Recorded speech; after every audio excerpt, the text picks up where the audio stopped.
We are on the road. We are going on an adventure. Lucky's gonna whine endlessly for a while because he's very excited. It's looking very green out there, very pretty. We're not camping in this though. We're going farther north. And I still have no idea what I'm going to draw today. We have to stop somewhere and I have to draw it, and we don't have a lot of time, so I might be just taking a bunch of pictures that I draw later. I don't know.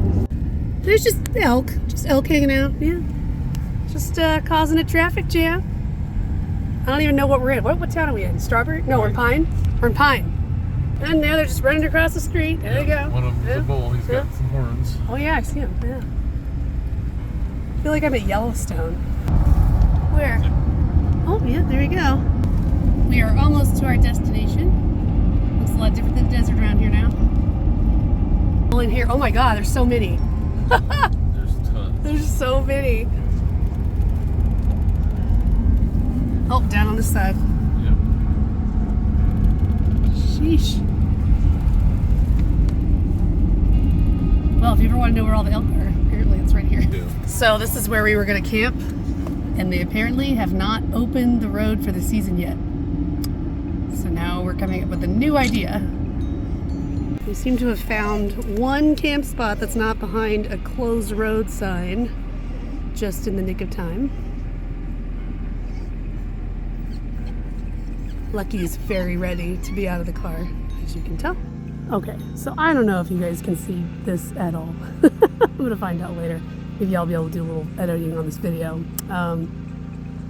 So I'm sitting outside the trailer. That's the generator you hear in the background. The microwave is running, so it's just gotta run, unfortunately.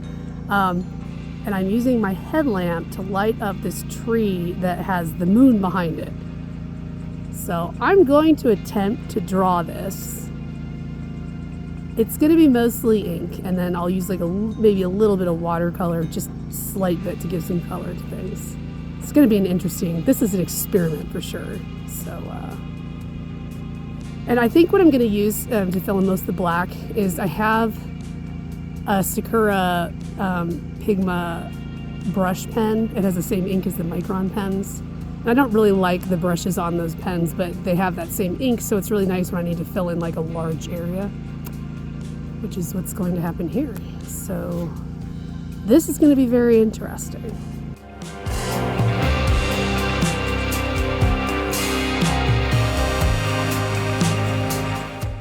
So this is what I was able to get done out there. It's kind of entertaining seeing it in the light. So I might go in and refine it a little bit with my pen sketch, and then I'm just going to get going on the watercolor. And I haven't really decided if I'm going to make the tree look like it's lit up in front of a dark sky like the way my flashlight did, or if I'm going to make it look like it's dark in front of a sky that has a little bit of light in it. So I'm not really sure. Okay, this is as far as I've gotten. And now I'm just waiting for this to dry, because I'm going to go over it with pen and kind of throw in more dark details and things like that. Okay, I'm calling this one done. It's an interesting concept. You know, I didn't really have like an idea of exactly how I wanted it to look, so it ended up very stylized, and I like some of it, and some of it I'm kind of about. Like, I like how I did the tree in the watercolor, but the pen work, not my favorite. I wish I hadn't done these dark vignette marks down in the corners. I don't really love how those look. Probably would have been better without that. But anyway, it was an interesting experiment. So I just had to mess with it some more. I just didn't feel like it was done. Like something was missing, something was off. I like this like a little bit better, but I still think there are just some things in here that probably just can't be fixed at this point. So I'm really truly calling it done now.